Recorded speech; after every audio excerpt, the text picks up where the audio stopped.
रकीबों ने रपट लिखवाई है जा जा के थानों में कि अकबर नाम लेता है खुदा का इस जमाने में, कि अकबर नाम लेता है खुदा का इस जमाने में। सलाम, नमस्ते, सत श्री अकाल। मैं हूं आपके साथ हर्षिता मिश्रा और आप देख रहे हैं टाइम्स मेल। आज की बढ़ती महंगाई में शादी ब्याह बहुत मुश्किल काम है। बच्चों को पढ़ा लिखा कर इस काबिल बनाना कि वो अपने पैरों पर खड़े हो सकें, लेकिन पढ़ लिख कर भी उनको सड़क पर घूमना ही पड़ता है। आज़ाद भारत के इतिहास में सबसे बड़ी बेरोजगारी का कीर्तिमान स्थापित करने वाले मोदी जी के राज में शादी ब्याह करना भी बहुत बड़ा पहाड़ बन चुका है। यूं तो पुरुष प्रधान इस देश में महिलाओं को देश की आधी आबादी में शुमार किया जाता है, लेकिन सिर्फ आधी आबादी कह देने भर से काम नहीं चलता, बल्कि देश के तमाम संसाधनों में महिलाओं की भागीदारी भी होनी चाहिए। लेकिन महिलाओं की भागीदारी कितनी है, ये बात आपसे छुपी नहीं है। फिर भी महिला और पुरुषों की हालत बेरोजगारी के मामले में एक जैसी है। सड़क पर बेरोजगार घूमने वाले निठल्ले लड़कों को कोई दुल्हन इसलिए नहीं मिल रही है क्योंकि कोई भी बाप अपनी बेटी एक ऐसे लड़के के हाथ में कभी नहीं देना चाहेगा जो बेरोजगार हो, जिसकी खुद की दाल रोटी माँ बाप के भरोसे पर टिकी हो। वो भला बीवी को क्या खिलाएगा, बीवी को कैसे और किस हाल में रखेगा, इसकी तो गारंटी लेने वाला कोई नहीं है। वही हाल लड़कियों के मामले में भी है। जब तक उनको अपने पैरों पर खड़ा होने वाला दूल्हा नहीं मिल जाता, तब तक उनकी शादी नहीं होती। लेकिन अब मोदी सरकार ने जब शादी को लेकर लड़कियों की उम्र 18 साल से बढ़ाकर 21 साल करने जा रही है, तो ऐसे में कई सवाल भी खड़े हो रहे हैं। मतलब कि लड़की और लड़का चाहे तो लिविंग में साथ रह सकते हैं, बिना शादी बच्चे भी पैदा कर सकते हैं, वोट भी दे सकते हैं और नौकरी भी कर सकते हैं। शर्त यही है कि केवल शादी नहीं कर सकते। लेकिन ऐसा लगता है कि खुद मोदी सरकार ही बेरोजगार हो चुकी है और उसके पास कोई काम धंधा नहीं रह गया सिवाय दूसरों की जिंदगी में ताक झांक करने के। वैसे भी एक बालिग लड़की अगर शादी करना भी चाहती है तो सरकार दूल्हे का धर्म और मजहब तलाशने लगती थी। बीजेपी की सरकारों ने तो बकायदा इस बाबत कानून बनाकर दुनिया भर की शर्तें थोप दी हैं। हमारे देश में अधिकांश शादियां घर वालों की पसंद से होती हैं। निकाह से लेकर फेरे लगाने तक लड़की अपने माँ बाप की मर्जी को ही लब्बेक कहती थी। लेकिन क्या सरकार के इस कदम से समाज में सुधार आएगा या फिर मोदी सरकार का यह फैसला भी फिसड्डी माना जाएगा? लेकिन इन तमाम मसलों पर बोलते हुए ऑल इंडिया मजलिस इत्तेहादुल मुस्लिमीन के चीफ सांसद असदुद्दीन ओवैसी ने सरकार के इस कदम को एक मजाक करार दिया है। आखिर कैसे? ओवैसी ने इस कानून पर उठा दिए हैं कई गंभीर सवाल, और कैसे मोदी सरकार के लिए ये कानून बन सकता है गले की फांस। बताएंगे आपको और भी बहुत कुछ। लेकिन आप अगर हमारे चैनल पर नए हैं और पहली बार हमारी वीडियो को देख रहे हैं तो आप हमारे चैनल टाइम्स मेल को सब्सक्राइब कर लें, वीडियो को लाइक कर दें और बेल आइकन का नोटिफिकेशन बटन भी आप प्रेस कर दें ताकि बिना देरी हमारी हर खबर आपको मिलती रहे। लौटते हैं अब खबर की तरफ। मजलिस के सरबराह ओवैसी ने शुक्रवार को ट्विटर पर कहा कि पुरुषों और महिलाओं दोनों को कानूनी रूप से 18 साल की उम्र में शादी करने की अनुमति दी जानी चाहिए, क्योंकि दूसरे सभी जरूरतों के लिए कानून से उन्हें बालिग के रूप में हक देता है। ओवैसी ने कहा कि मोदी सरकार ने महिलाओं के लिए शादी की उम्र को बढ़ाकर 21 साल करने का फैसला किया है। ये पितृसत्ता है, इसी की हम सरकार से उम्मीद करते हैं। 18 साल के पुरुष और महिलाएं कॉन्ट्रैक्ट साइन कर सकते हैं, बिजनेस शुरू कर सकते हैं, प्रधानमंत्री चुन सकते हैं और सांसद और विधायक का चुनाव कर सकते हैं, लेकिन शादी नहीं कर सकते। वे यौन संबंधों और लिव इन रिलेशनशिप के लिए अपनी सहमति दे सकते हैं, लेकिन अपना जीवन साथी नहीं चुन सकते। हास्यास्पद। उन्होंने कहा, एक कानून के बावजूद बाल विवाह बड़े पैमाने पर होते हैं। भारत में हर चौथी महिला की शादी 18 साल की उम्र से पहले हुई थी, लेकिन बाल विवाह के महज 785 आपराधिक मामले दर्ज किए गए। अगर पहले के मुकाबले में बाल विवाह कम हुए हैं तो ये शिक्षा और आर्थिक तरक्की की वजह से है, आपराधिक कानून के कारण नहीं। उन्होंने कहा कि सेक्सुअल और लिव इन का तो सरकार कानूनी अधिकार दे रही है, तो 18 की उम्र में शादी का क्यों नहीं? अमेरिका में ऐसे कई राज्य हैं जहां 14 साल में शादी की इजाजत है। ब्रिटेन और कनाडा में 16 साल की उम्र में शादी का अधिकार है।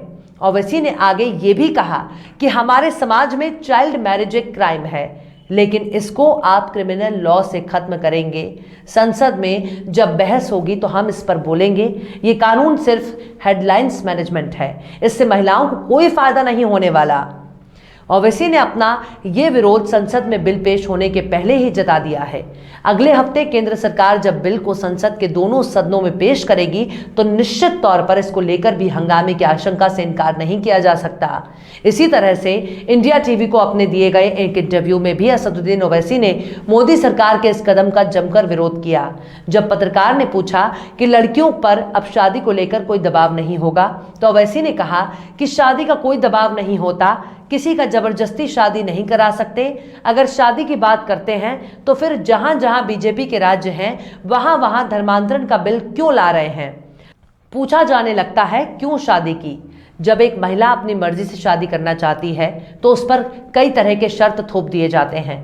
जब मियाँ बीवी राजी तो क्या करेगा काजी। ओवैसी ने अपने इंटरव्यू में कहा कि सरकार अपनी संवैधानिक जिम्मेदारी को पूरा करने में नाकाम रही है।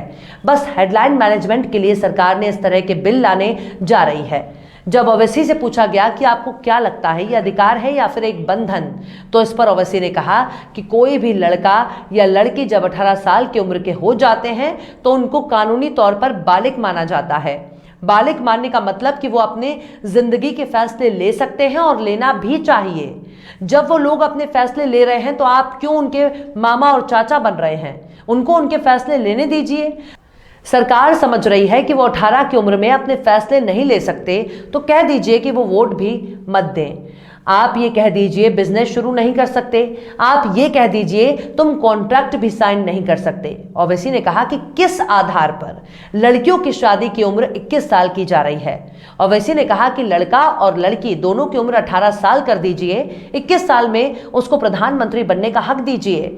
यही हमारी परेशानी है कि जब तक किसी के बाल सफेद नहीं हो जाते हम उसे काबिल नहीं मानते। ओवैसी ने अपने इसी इंटरव्यू में कहा कि जब हमारे देश में 18 साल पर लड़कियों की शादी करने का कानून था तब भी 20 लाख बाल विवाह हुए हैं। बाल विवाह में 45% तो गरीब घरानों के लोग हैं। हमारे देश में सामाजिक सुधारों की जरूरत है। एक सोशल रिफॉर्म होना चाहिए, आर्थिक मौके होने चाहिए, शिक्षा के मौके होने चाहिए, महिलाओं को वर्कफोर्स में उनका हिस्सा मिलना चाहिए। ये सरकार इन चारों चीजों को नहीं करना चाहती है। तो इस तरह से ओवैसी ने शादी के लिए लड़कियों की उम्र 18 साल करने के फैसले पर मोदी सरकार की जमकर आलोचना की। लेकिन सवाल है कि जब 18 साल में एक बालिग को तमाम कानूनी अधिकार मिल जाते हैं तो फिर शादी की उम्र तय करने वाली सरकार कौन होती है। जब सरकार नौकरी दे नहीं सकती, स्वास्थ्य और सुरक्षा के मौके नहीं दे सकती है, रोजगार नहीं दे सकती और तो और 2 वक्त की रोटी नहीं दे सकती, यहां तक कि अपने संवैधानिक दायित्वों को पूरा नहीं कर सकती, तो फिर शादी के लिए क्यों चिंता कर रही है। शादी करना तो एक बालिग का अपना फैसला होना चाहिए। सरकार इस मामले में क्यों दखल दे रही है। दरअसल यही वो परेशानी है कि सरकार हर मामले में अपना हक जताने के लिए पहुंच जाती है।